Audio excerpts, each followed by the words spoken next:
Absolutely for that fucking noise. Absolutely for this. There are the dog. Does that say Jim Badger? Oh, I totally stole it. You took that out of the green room, didn't you? Yeah. It was for him, but I opened it, therefore it's mine. Ferret rules. Yeah, that's about right. Oh. Why are all of you awake this early? You have to give me back my fucking cookie, I will end you. My bad. That is my breakfast. Healthy.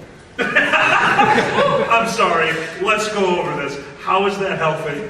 It's got bread in it and chocolate and calories. How do you think they make cookies? There is not bread in cookies. That's bread pudding. You know how you know that? There's bread in the goddamn title. You're really gonna hate how I make my sandwiches, though. Do go up. Good morning. Welcome to We're Professionals. On the stage today, you have Buddy Goodboy Esquire. Buddy, what do you do for a living? I'm an attorney. Well, what type of that? There's a lot of different attorneys. Yeah, I'm in-house counsel for a medical practice today. A couple of months ago, I was in-house counsel for a government staffing agency. Before that, I did bankruptcy. To give you an example of his job, he's getting ready to leave for Anthrocon. He has packed up his office. His bags are ready. He is going directly to the airport. It is 30 minutes before the close of business. He is leaving early so no one can stop him. You stepped out of your office, you closed the door, you turned around, and what happened? The receptionist comes up to me. She has a look in her eyes and an envelope in her hands, and I know what she's about to say. You've just been served. His clerk got served with a lawsuit that he has to handle right as he was walking out the door for Anthrocon. Oh my God, dude. Yep. The best part about that story was his reaction was, okay, and he threw it under the office door, not opening it to see what it was, to come to the convention with the opinion of, I'll handle it Monday. I read it. It didn't merit the immediate response. Is that how lawyers handle lawsuits? Like, I'm an expert. Whee! I had one of my minions mail it down. I have an answer doing a lawsuit on Tuesday. I haven't even read the fucking complaint. I have no clue what my client's being sued over. I just know Monday's got to be really busy for me now.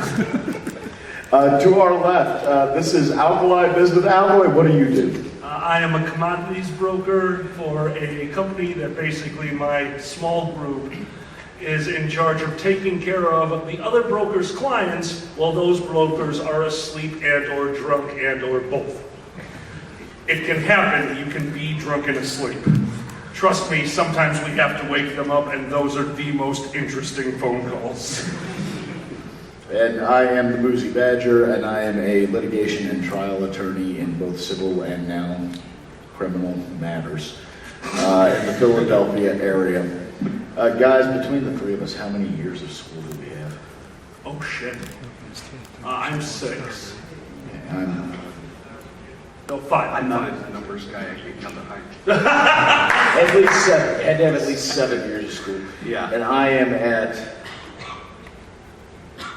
9 years. Oh my God. 9 years of postgraduate education. That's a lot of tests and then drinking immediately before and after the tests. It's exactly like doing panels at a Anthrocon if you trace it that way. Oh yeah. Well, my undergrad was exactly like doing panels at a Anthrocon because I was an art major. I drew naked people. How exactly like being at a Anthrocon. I'm very highly educated, and look at the horse stick.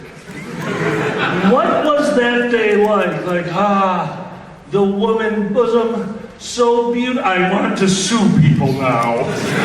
Yes, I know what I'm going to do with my life. Well, I was successfully Clark Kented by the model that we had for that class. So I've been, we had the same model all semester, so like pretty familiar with what she looked like at this point.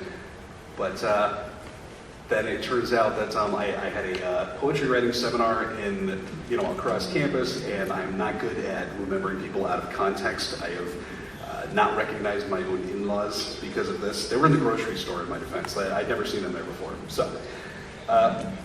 So our professor for this poetry writing class is out like touring for a book, leaves us a video, and someone in the video says, "Oh yes, poetry is about standing naked before the world." And I hear someone from across the room say, "But he's seen me naked before the world."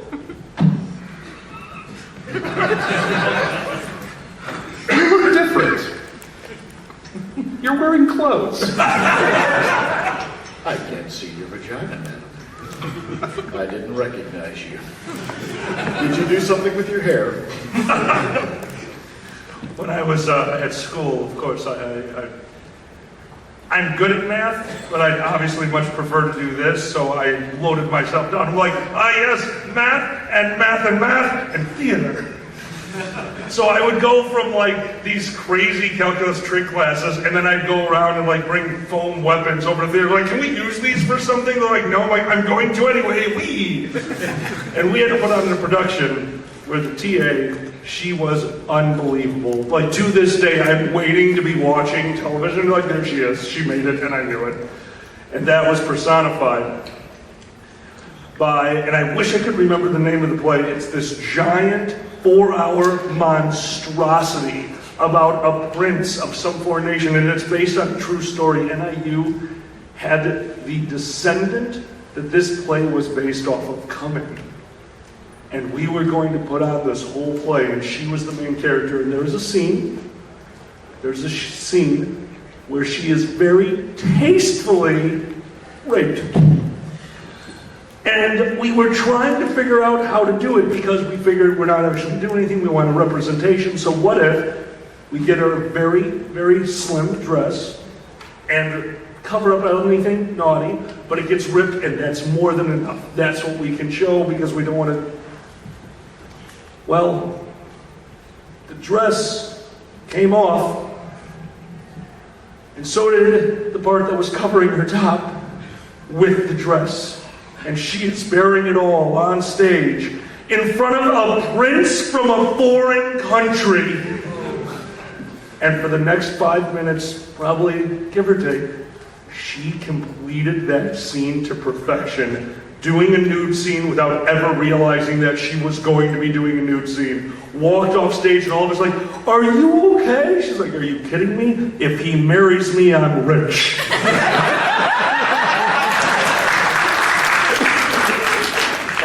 I love to hear that you're good at math. You're a commodities trader, so obviously you're good at math. Yeah, that's about all I'm good at. You know why people become lawyers? Because we don't want to do math anymore. I should you, the most common phrase in my profession is, if I was good at math, I wouldn't have gone to law school. The best example is very recently I was writing a complaint and we had to do the time value of money. Does anybody know what the time value of money is? It's the value of $1 today versus $1 tomorrow. If somebody takes your money and holds onto it for a long time and then you're suing them because they didn't do the thing that they were supposed to do, you're supposed to calculate your damages based on what it would have been worth if you had that money on the day you gave it to them. So you have to calculate time value of money.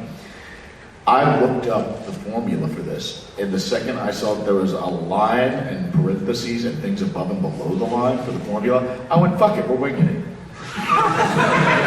Just call me. What's the minimum value? We need to get $50,000 to get in front of a jury? Fine. Congratulations, you have $50,000 in damages. Can you prove it? I don't know. No clue, we'll try. Because the idea is when you write these complaints, you have to verify that the facts and everything in it is true to the best of your knowledge. Well, to the best of my knowledge, shit, it could have been worth $50,000. Look, guys, in school I did college algebra. I failed college algebra.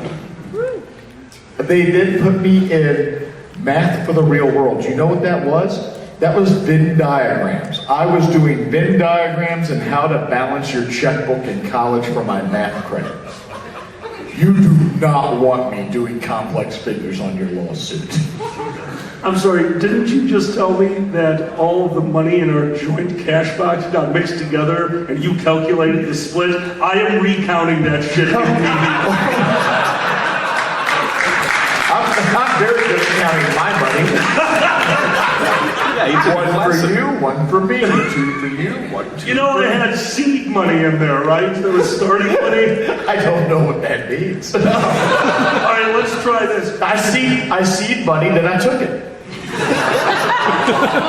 You know what? We're just going to deal with this later. I want to suit you, but I have a feeling that that's where you'd win. So guys, the way we have done this battle in the past is we got to open it up to you guys. We let you guys ask us questions. We fully expect you to traumatize us by bringing up horrible memories. Oh, God.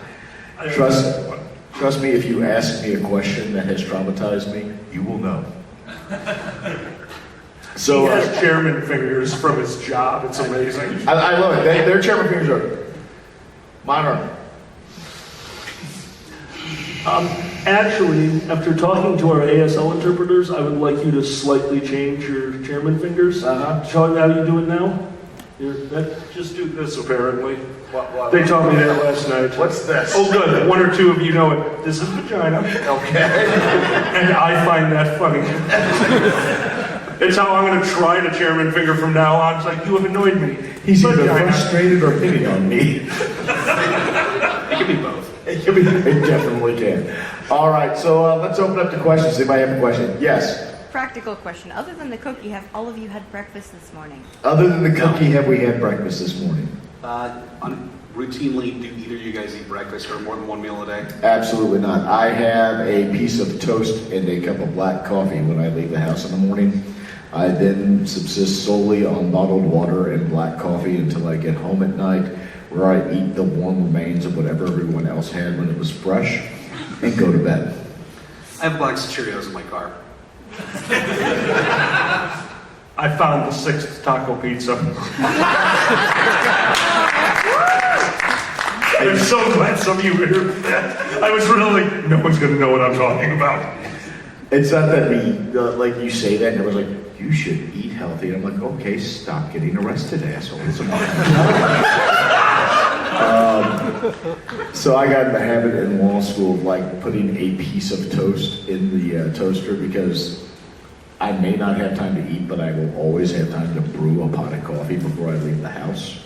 So I just grabbed the toast on the way out the door. That's what ended up happening. I don't take lunch most days because I like to leave before midnight. The thing you have to understand about all of our jobs, maybe with the exception of Buddy because he's in-house.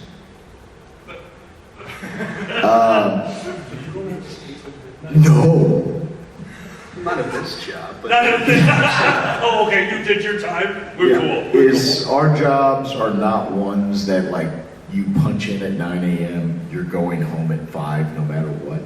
If I'm getting ready, first 9 a.m., I wish my job started at, my office officially opens at 8:30. I'm in my office every day between 6:30 and 7 a.m. My office officially closes at 5. I have never left my office before 6 p.m.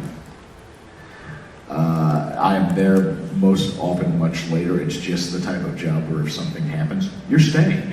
You're staying and you're doing it because it'll have to get a brief will have to get filed. Something will happen. It will have to happen within 72 hours. There have been cons that I have gone to where I have been served with an emergency motion that will be heard the following Monday as I am getting in the car. I have driven to the convention, gotten there at 2 a.m., gone to my room, plugged in my laptop, wrote a motion response, and filed it the next morning. Because that's the job. It's what you do. This poor man, I went to go visit him. He's like, oh yeah, we'll go get lunch and everything before you get on the plane. His phone rings, like, I have to fucking work all day. And off he goes. so sorry. That's the nature of the job. That's what it is. And when you're in that situation, you eat when you can. So I tend to eat one very big meal every day and then toast and coffee the rest of the day. So when you find me dead at my desk, it's because my heart exploded. Also look under the desk, it'll be the 7th taco pizza. Well, what's your excuse for not eating breakfast, though? I have a 90-minute commute. Oh yeah, that'll do it. Yeah. So you just like sleeping more. Yeah. Okay. Well, I mean, when I was working at this government staffing agency, we were routinely there from 8 in the morning to 9 or 10 at night. because, I mean, government contracts drop like that, and, all of the big companies are going to go after them, and they have, teams of people, and they have plans for this sort of thing, and documents written up in advance. Well, the company that I was working at, we kind of made stuff up as we went along, so everything was pretty much on fire all the time. So we won a surprising number of contracts, though, based on that. So That brings up a good question. What's the most amount of hours you've been expected to work in a week? 100. Expected to work in a week? How many hours are there in a week? That's just right. I did have 10, 12-hour days in a row, and the last one we wound up staying there for about 24 hours, so whatever that adds up to. Oh, Yeah. brutal, dude. And when he said 100, that's not a joke. I have literally worked a 100-hour week. I worked 5 20-hour days. See, luckily, you guys have been totally beat on that because once we get tired of our jobs, you start making mistakes and then people just murder you and move you away from the desk. No, we make mistakes too. It's months later you find out about our mistakes and we've already found them, so we know how to cover our ass with the malpractice insurance. See, we find out about ours about 2 minutes later and we're like, oh, somebody just lost their house. I should go to bed. Well, I worked in bankruptcy. I've had that call. Yeah, yeah. You probably had it from my car. Oh my God! Did you guys have a bankruptcy call from a client that I fucked up an order for? Yes, full circle! Probably did, actually. We had a branch in Chicago. Oh yeah, you totally did. My favorite one was I had a guy come in and he said, my house is I'm being thrown out of my house today. The bank bought it at bankruptcy sale. And the only thing we could do to stop it was to file bought it at foreclosure. The only thing we could do to stop it was to file a bankruptcy, get him more time in the house, and then trying to negotiate with the bank. And that may have worked. So I drive out there, and we're doing, when I say today, I'm not like, oh, he called us. I mean, this guy showed up in my office at 9 a.m. The sheriff was set to remove him, his wife, his dog, and his elderly mother from the house at 9:20. So while my paralegal and another attorney are helping this guy do what we call a skeleton bankruptcy petition, it's an emergency bankruptcy petition that you literally just file to the court with the filing fee and say, we'll supplement it with the other shit later. I jump in my car and drive to this guy's house. I get there. The way they do evictions and ejectments in my county it's like a drug raid. You can see the sheriffs parked on side streets waiting for the time to come that the court order says they're there. And then 5 sheriff's vehicles just converge on the house. They jump out, pound on the door with guns drawn. It's very intense for us. For a specific deputy a few years back was evicting somebody. They used to do them court says you have to leave, okay, bye, and out they go. A deputy was shot and killed doing an eviction. So my county takes it really fucking seriously. Luckily, I'm present at a lot of evictions for other reasons. So the sheriff knows me. So he pulls up and he sees me standing in the driveway. It's a guy named Captain Moore. He sees me standing in the driveway. He walks up and goes, oh, do you represent the bank? Which, by the way, that should tell you how big of an asshole my firm is. The immediate assumption is oh, there's the bank lawyer. I know that jackass. I said, no, I'm here for the owner, and he looks very, very surprised at that information, but he then can keep stalling. And he knows what's going to happen. The second he knocks on the door, it's done. We can't file the bankruptcy. The order's been served. It won't stop anything. So he knows I'm stalling him and asking about his kids and everything else. I look up the road, and coming tearing up the road is the senior partner of my firm with this guy's truck right behind him. They pull up and thinking, oh, thank God. He gets out. The senior partner of my firm walks over, looks at me and goes, this guy's fucked. Let's go back to the office. He had filed bankruptcy in the past and been discharged under a fraud provision. So he was barred from refiling bankruptcy for 10 years. At least you got to get out for a little Yeah, that's why I call it airing the suit. I get out of the office, I get to go do something, and then I go back and they're like, how was it? And I'm like, well, we just threw a family of 8 out of their home, so I'm Hitler. And you better pay me.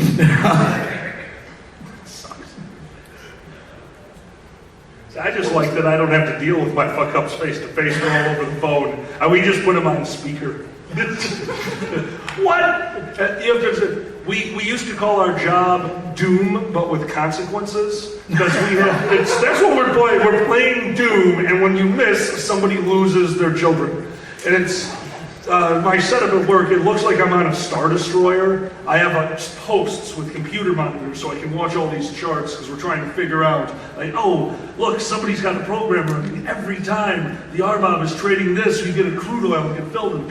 All right, I can call clients and I can help them. And then somebody turns off that program and these guys are like, no, it's not working. You really need to stop right now. Oh, God.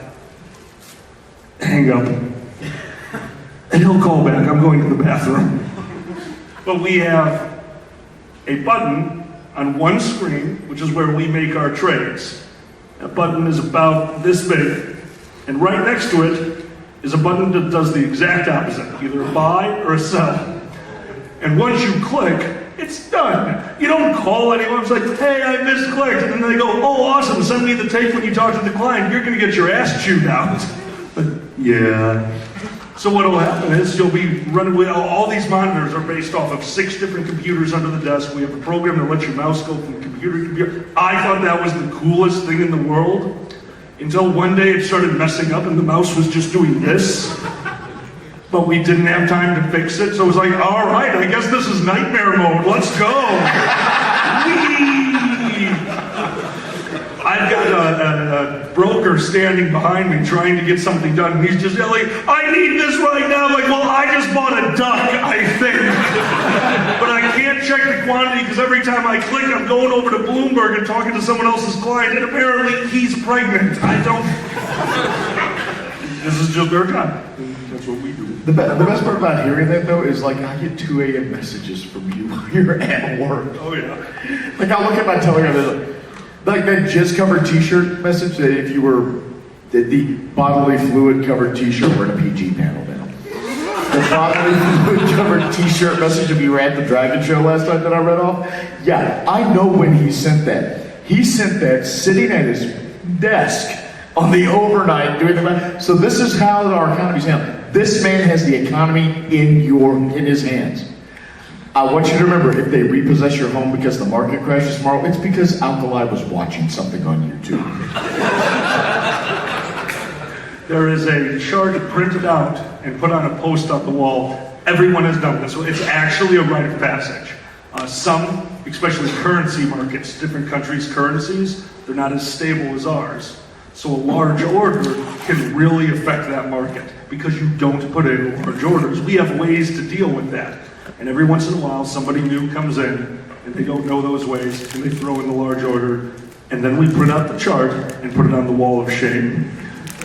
And unfortunately, my chart is glorious. Because I was trading in a market that should have been totally okay, because I usually know what I'm doing. It was the Swiss franc.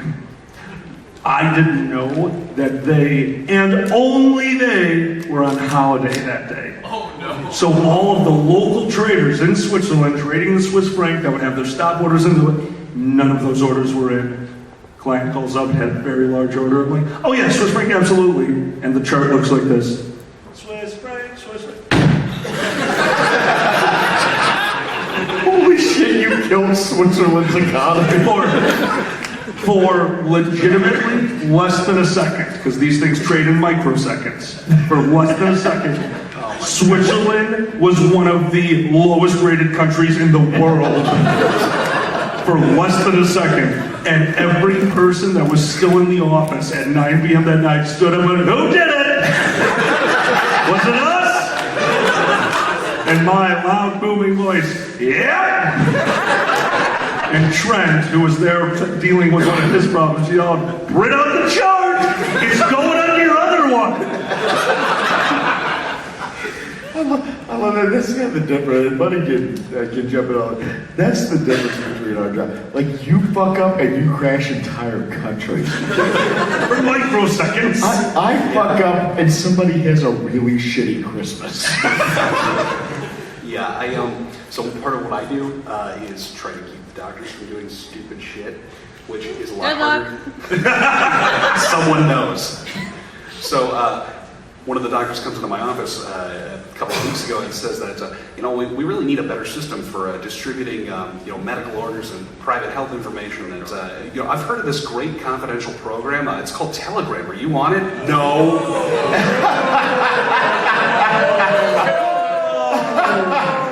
Wire's more secure.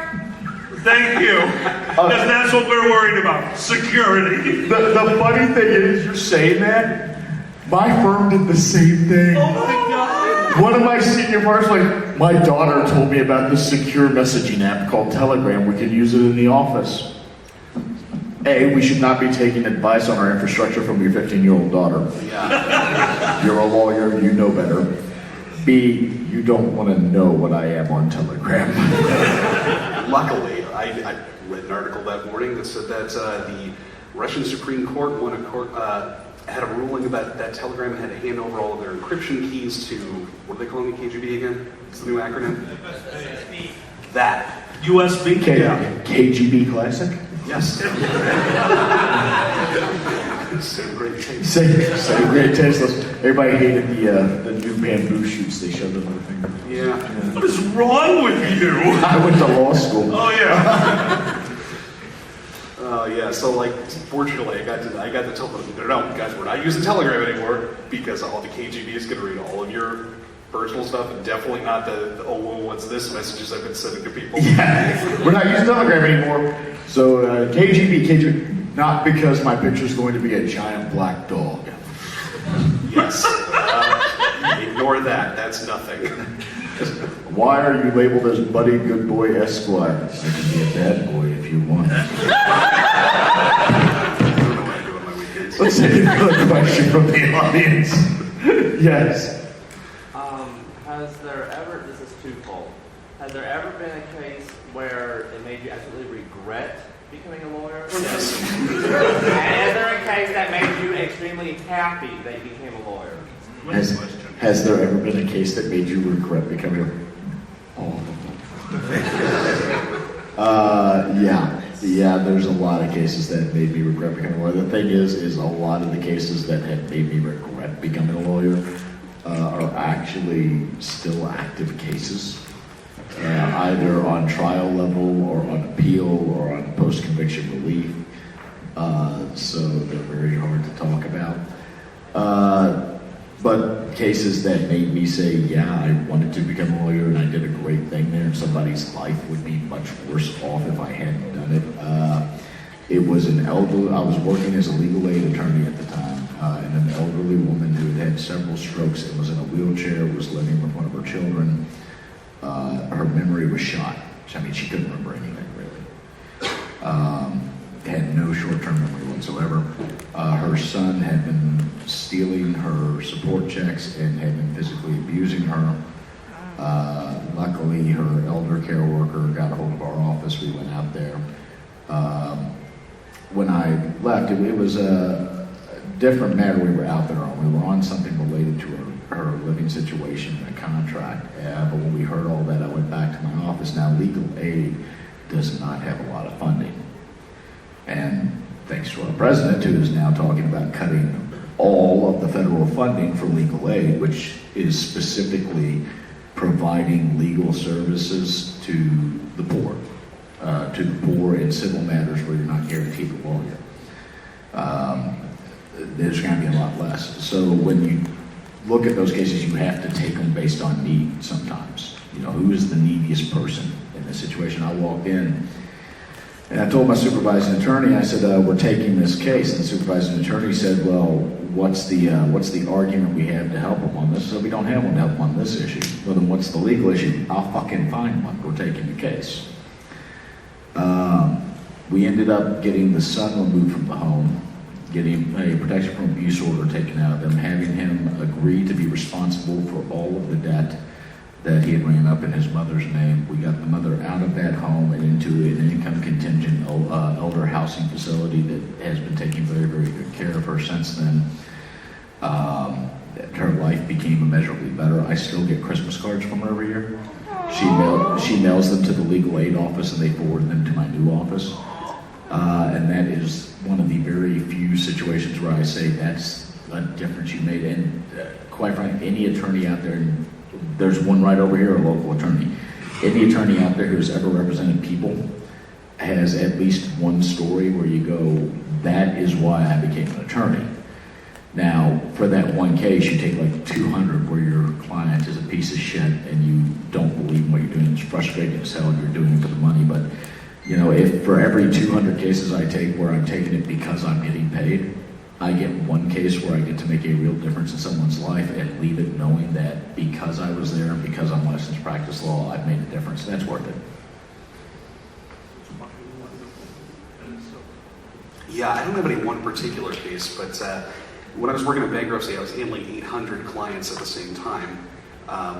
So it got to the point where, you know, I had clients coming in every day for different stages of their bankruptcies. And, you know, you got to keep in mind that when somebody's filing bankruptcy, that is one of the worst days of their lives. And you handle 800 of those, you stop seeing them as people, and you start just seeing them as, well, okay, it's Tuesday, I got to come in and file this, this, and this, and then I need to get them out of here so I can get the next person in. And, you know, that's, I did that for about a year and a half. You know, and after that, I kind of started thinking, well, why did I get into this field if this is all I'm going to be able to do? So, you know, my career's kind of hopped around from field to field within law. It's one of the reasons why is just trying to figure out what I can do to actually make a difference to people. And I think so far that's, you know, working in medicine is what seems to be doing that for me. What about you? Why'd you get into law? I work with a bunch of spiteful conservatives. There are no good stories. Like, my good stories involve all these guys who on the night of Trump's election were calling up and going nuts. Like, we did it. This is going to be the greatest years of our lives. This man is going to spring this economy forward. And 2 months later, they're calling me. I was like, what is going on? Everything that we know is wrong. Nothing matters anymore. I'm like, no, something matters. Watch his Twitter account and trade off of that. You'll be shocked. Quick. I love it. The best story I ever had about this is, it was not too long after we met and we talked, I get a telegram message at like 8 in the morning. And it's just, like, here's what, all you typed to me was, the president is talking later, please kill me. And the second you hear that, like, yeah, we're all thinking that every fucking day, right? No, as you explained to me, like, his clients will call him and say, your president's giving a speech later, what's gonna happen? He's like, we don't fucking know. We have no, like in the past, we could like kind of give you an idea of what would happen. Now, we don't, like, he may fucking declare war on China. Oh yeah. It's incredible. There are new businesses being made. This is not even a joke. There are people who will have a job until the end of his term because they are analysts for his tweets and speeches, and that is all they do. All of them are bald. They have very strange spots all over their skin from not sleeping, and they always look like they have been crying. But that is their job, and they are damn good at it. I have to ask, what happened to the markets when he tweeted Kofifi? Well, the coffee stock crashed, but we're not sure if it was actually related to him or just like we don't want to have anything to do with that man. Is that true? There was a blip. There was definitely a blip. The president tweets Kofifi and coffee goes down.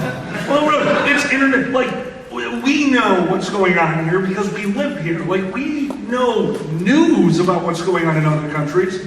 Other countries have the same thing about us. They know the news of what's going on here, but that is still the man we elected to run our country. So when he talks, other countries are like, oh, kafuffy, that must be the big ticket. Let's take another question. Buddy, you want to pick one? See somebody on the far right? What is the most basic thing you have ever had to explain to a client? What is the most basic thing we've ever done? I believe I can feel this one. If you want the lamp to turn on, you have to plug it in.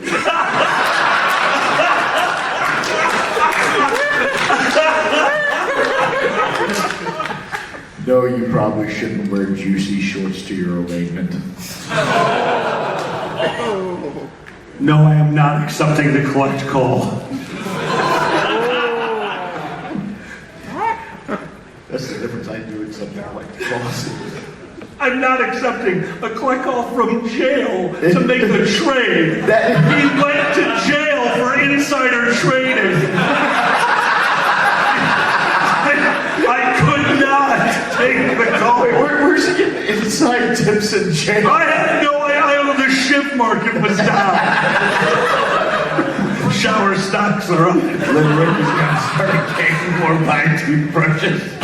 Was that market score?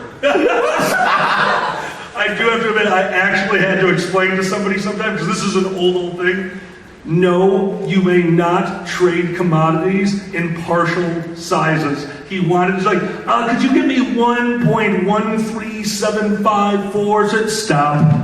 You need it to be a whole number. Well, I can't afford that. I can't talk to you. Well, yes, you can afford what? What? I'll get you one. He's like, well, what about? And this has to stop. I just like, is this like beef market truck? Yeah, there are barrels of drum, gallons of Yeah. Because one contract of like crude oil is 72,000 barrels of crude oil. So this guy's goes on, no, I only want like 53,000 barrels. I'm like, then go to Kmart? Just one guy with a bike pump in his backyard. He's made a little miniature drilling rig. He's filling up his own 55-gallon drums. That'd be wonderful. But that's an old war story. There's a thing called physical delivery. So like the S&P 500, you buy that commodity, if it expires, if it goes off the board, you just get cash settled. Whatever the market is, you're out of your contract, that's what you... But there's a physical delivery in like the cattle markets, the meat markets, the grain markets. Well, there's an old story about a guy who had no idea what he was doing, held on to a contract. They told him about this physically deliverable thing. He's like, nah. He owned a ranch, and one day they showed up and just dumped grain onto his front. And we're talking about like when you go to a construction yard and you see these giant mounds. 5 or 6 trucks showed up at his property and said, this is yours, and just crapped it on his lawn, and then drove away. And he called up, it was not my company at all, called up this place and said, what happens? Like, that's physical delivery, go buy a barn.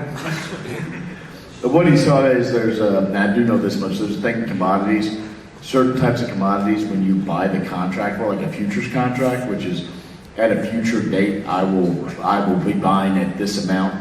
The idea is you buy a futures contract, if you buy it and it goes, up, by that date, you can sell it, you make a profit. Yeah. But the problem is, what you are really guaranteeing is, on this date, I will take possession of this much of this commodity. So for some commodities like grain, it has to be, you have to have the ability to actually take delivery of the commodity to keep people from speculating in futures contracts. Correct. And buying up like all the futures contracts, holding them to artificially increase the market. So to translate this into layman speak, this asshole said, yeah, in 4 months I'll take a giant mountain of grain. And then when someone offered to buy it, said, no. Now he makes his own bread, I think. He's the bakery baron of Wisconsin. He's got a vacuum, just dumps it out into his oven. This is how you make bread, right? Cookies are made of bread, this should be fine. I bet you haven't lived, you've had a chocolate chip ham sandwich. The panel is over, I have to go do something totally out of context. Bye. Another question. That's right here at the table. What do you think is your funniest story from each of your jobs? Ross Perot. Huh? Ross Perot. You almost don't need more detail than that. I don't know what to do. Ross, this is when I was on the floor. I used to work on the trading floor before I went up to the computers in the pits, and Ross Perot had called the desk and just screamed into the phone, buy corn. And the kid at the desk was on maybe his third, fourth week of working there. What?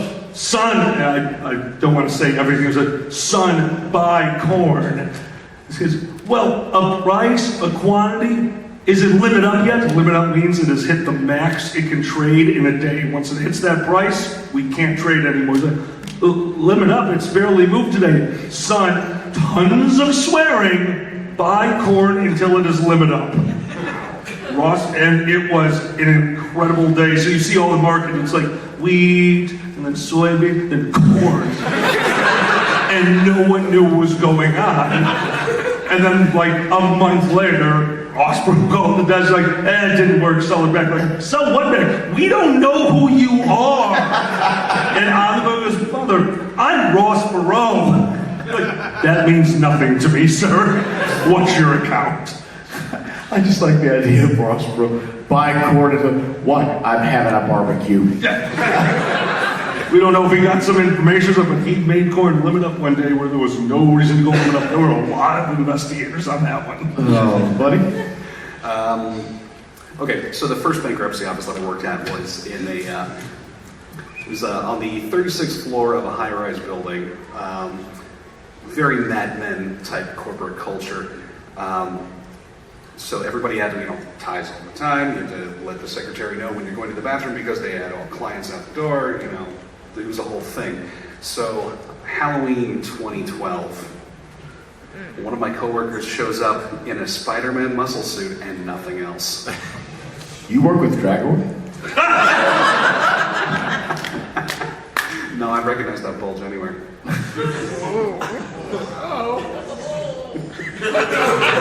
Now we know why you don't want them to see your Telegram chats. That's awesome. Yeah, he wound up seeing clients all day as Spider-Man, so. Everybody gets one? Everybody gets one free console. Oh shit, no, we weren't free. I'm sorry, you had Spider-Man helping them out? There should have been a discount involved, okay? Does anybody here know what a till tap is? A what? A till tap. That's a no. Okay. When you sue a person, normally a business, and you get a judgment, there's a lot of ways to collect. One of them is to send the sheriff out to execute on the judgment, and a lot of times what they do is they tag property, and they say, oh, we're going to sell it at sheriff's sale. The other way, and it's my personal favorite way to collect a judgment from a business, is you do what's called a till tap. And a till tap is where you and the sheriff and his deputies walk in during business hours. They serve a writ of execution, which is a court order that says we get to take your shit on them, and then they open the fucking register and take all the money out of it. And then the sheriff cuts you a check for all the fucking money, and you send that to your client. And you continue doing that until the judgment is satisfied. Wait, Couple wait, years. do you work for the mafia? Funny you should say that. A couple years ago, I was retained to sue a strip club. We won the case. The best part about this is first when I go to sue them and I take it for sheriff's delivery, the sheriff's deputies were fighting over who got to serve the complaint on the strip club. So we get the judgment. The owner of the strip club and his lawyer essentially say, well, fuck you. All the assets of the company are in a holding company's name. Bring a piercing action and maybe in 4 years you'll collect if we haven't closed the company. And I looked into it. They're right. Everything in that club was leased. Every piece of property that was leased from another company that was owned by the same guy, but you'd have to do this whole thing to bring through and argue that it's actually the same company. It could take years. It could be expensive. My client had a substantial amount of money owed, though, so I got a writ of execution, and on a Saturday night during the amateur contest, myself and 6 sheriff's deputies stormed into the strip club, where we served a writ of execution on the manager, jumped the bar, opened the register, and started taking all their money.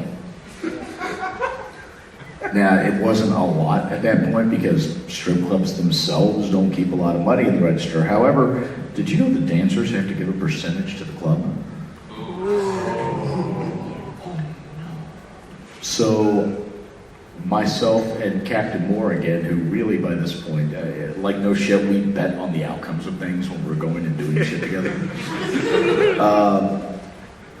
We pull one girl aside and we say, what is your cut of your tips and payments? And it was something like 40%, like the club took 60% as stage money. No shit. So it was something like 40%. We said, okay, give us 60% of your tips. And we took 60%, and we did that with each girl. We took 60% of the tip. So we were collecting my clients' fees from G-strings. At the end of it now, we knew what the club would do. At the end of it, the sergeant, the captain, then went over and told the manager, if we hear from any of these girls that you are taking the rest of their tips, we will come back here and arrest you for theft. So the girls got to keep that. I did that for 3 weeks straight. That club did not make a profit. The club closed. The club reopened under a new name. I went out, I pulled the club's new corporate documents, and I saw the name of the owner of the old club. So I filed a complaint in a lower court against them to have them held responsible for the old fucking debt. And he didn't show up, got the judgment, moved into the court. 2 weeks after they opened under the new name, there were me and the sheriffs again. They are on their fourth name now, and we almost have our judgment paid off. Okay, and it took until you started coming to furry conventions that you realized that you were a cartoon character? Yeah, I am a bastard when it comes to collecting on judges. Look, part of the job is sometimes you represent people who are despicable, but sometimes you represent people who really are getting shafted on things, and there are people out there who, the second you get a judgment, it's not like they play nice. The most common phrase you hear after getting a judgment in litigation is, great, you have your judgment, good luck trying to collect it. And they don't want to pay you. And they just won't. They'll make themselves judgment-proof. They transfer all the assets, they hide stuff. What they're doing is they're waiting for your client to give up. And a lot of clients do. A lot of clients will say, if we can find out that they have something in the next 5 years, we'll do it, otherwise we're just going to let the judgment expire. Not my clients, because they know who they've hired. Guys, I had somebody once, we went into his house to collect on a judgment. He wasn't poor, okay? It's not like I broke down somebody's apartment and together. This was not a poor person. They had moved all of their non-exempt from judgment assets out of the home, said they never owned them, or that they had to sell them to finance the litigation so they wouldn't be fraudulent conveyances. Said, okay, you have to have money somewhere. No, you can check everywhere. I'll come in, I'll talk. I said, all right, but I'm sitting there with the sheriff, and then his dog came into the room. I told the sheriff to put a fucking levy tag on his dog. What the shit? You know what happens when you levy on someone's dog? That money shows up real quick. Not in my experience. No, this guy went. The other one was a jeweler who had moved everything. He had placed everything on a consignment contract the second that we started suing him, because we can't take consignment goods as part of the collection. Okay, we took his showroom cases. He could have as much product as he wanted, but he didn't have the several $1,000s in showroom cases to display it unless he made an agreement with us to pay the judgment. Oh my God! You are a cartoon character. You're like a less wholesome, snidely whiplash. Now the other side of this, and I will say this, every time I tell somebody, it's like, Brucey's an asshole. No, you're a genius. One of the things I do have with my clients is if we are working against somebody who is of lesser means, who is not being malicious, who has just screwed up and they don't have the money, one of the things that my clients will commonly hear from me is, let's just make a deal with them, because otherwise we're going to push them into bankruptcy. We're never going to get a cent. Their life's going to be so much worse. Let's just get an agreement, get them on a payment plan, and keep renewing it. And that works 9 times out of 10.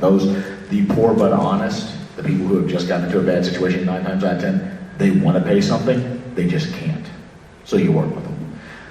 When you're that type of a level of dick to people, you you are being a dick to that person because you have sat there for 2 years watching them being able to resolve the issue, but just saying, screw you, I'm never gonna pay you. I'll pay my lawyer $60,000 rather than give your guy 20 for something that we actually got.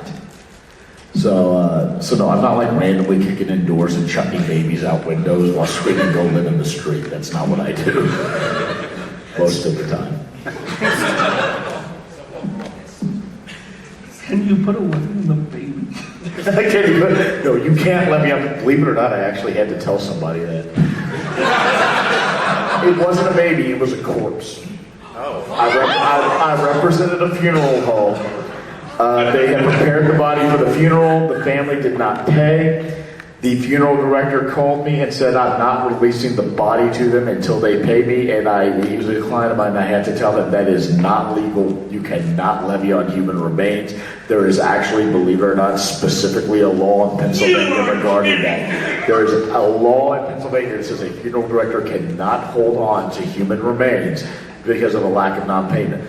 And the funny thing is this law went into effect in the mid-'80s. You know why? Because at some point in the mid-'80s, some funeral director wasn't paid. He went and dug up the fucking body.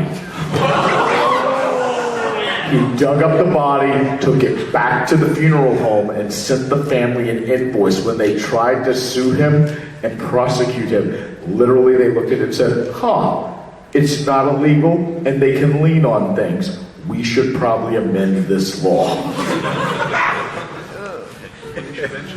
I'll tell you.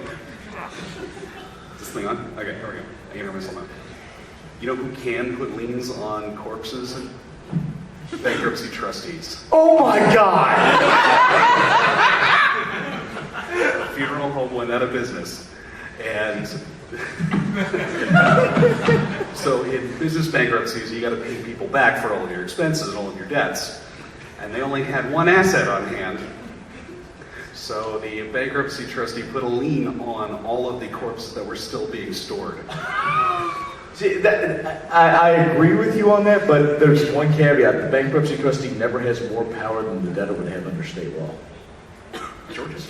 Well, Yeah, so I'm just saying, hold on. I'm just saying, somewhere in Georgia there is a law that says you can totally hold the body hostage. Why does that not surprise me? Like, can't fucking hold. Georgia, we own your ass after death, too. Yes. Quick question going back to your strip club. Why were they suing anyway? Can you release that? Without getting into too many details, my client was a contractor who performed regular service. Not that way. An actual business contractor. They performed services at a bunch of different businesses. That the club had just fucking decided after running up like a very high 5-figure debt owed to them, they just weren't gonna fucking pay them. That's what they just said, and their reaction was, sue us if you want your money. So we did. Yes. All right, I was going to ask a different question, but now I'm really curious. You can't put a lien on the body, but can you put a lien on non-inorganic pieces of the body, like fillings and rings and so on? Now, once they are installed in the body, yeah. But you laugh like that's a stupid question, guys. There's case law in this state on that exact topic. That's a morbidly. I'm not joking. I had to research it. There is case law in this state. Once it is inside the body, it is considered to be part of the body. The only thing a funeral director can remove from the body after death are pieces like pacemakers that are necessary for cremation. There is case law on this, and the reason this is how law gets made, somebody fucking did it once. Yep. What about coffins? Can you remove coffins? Oh, yeah, I mean... Actually, yes. If they don't pay, once it's in the ground, no. But before it goes in the ground, if the family does not pay the price of the coffin, you can switch them to a simple plywood burial container. So that's what's happening in City Skylines. Now I know. One last question. You cannot put a lien on the remains. You cannot put a lien on the inorganic remains.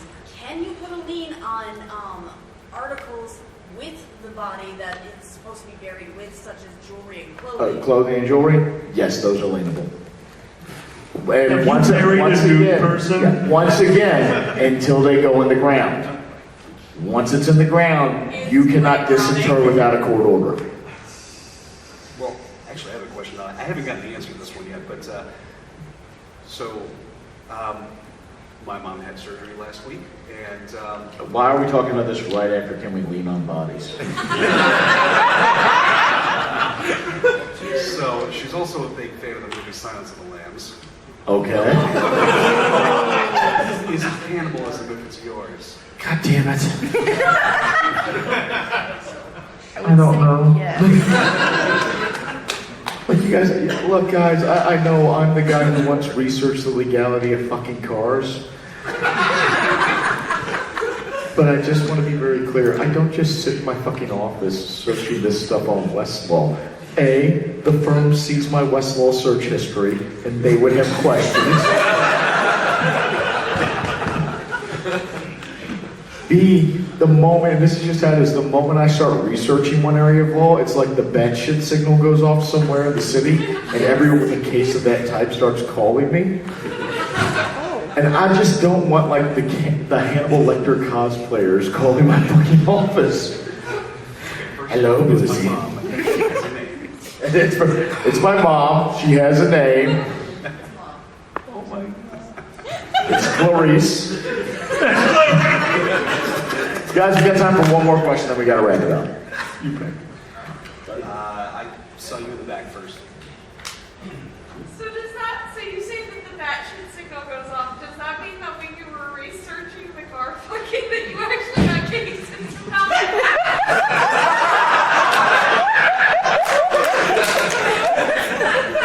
Let me put it this way.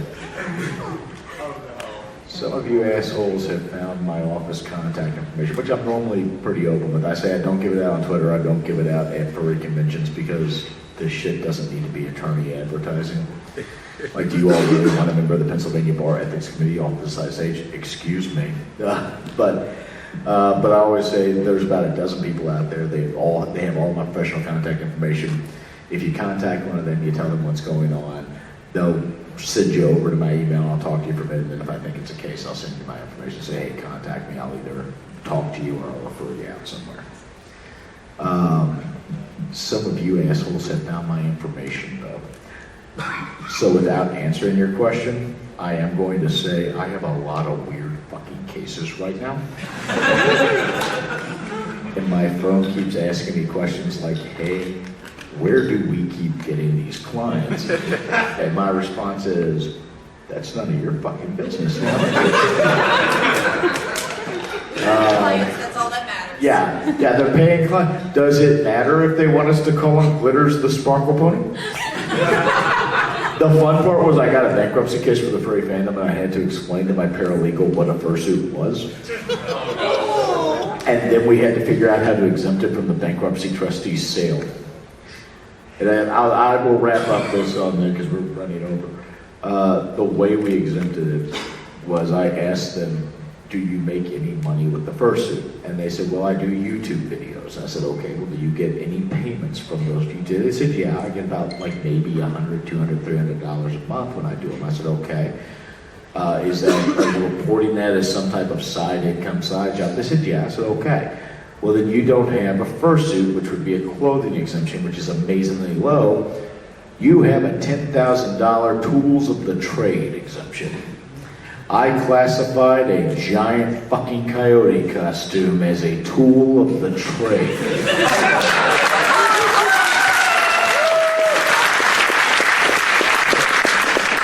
I then had to go to a trustees meeting and explain what a fursuit was and why it was a tool of the trade. I then got called in front of the federal bankruptcy court to argue this to the judge. He bought it. I am the best lawyer ever. Guys, finally. Here's the thing, everyone. Their job as they do it sounds like the most entertaining thing in the world. My job is boring in numbers, but then we go out, do stupid things, and once stole a train. This will be your battle from now on. You guys are genius. Buddy? Thanks guys for showing up. I know it's the last day of the con. You guys showed up here in the morning after Saturday night, and after everything that I heard was going on last night, I am amazed that everybody showed up at all. So thank you guys so much. Guys, thank you very much for coming out, asking us questions, and wanting to learn about it. I know there's one person in the audience who stopped me in the dealer's den the other day and said, "Hey, Boozy, guess what? I just got accepted to law school, so you fucking moron." I'll see you up here in a couple of years. Thank you very much, guys. Have a great night.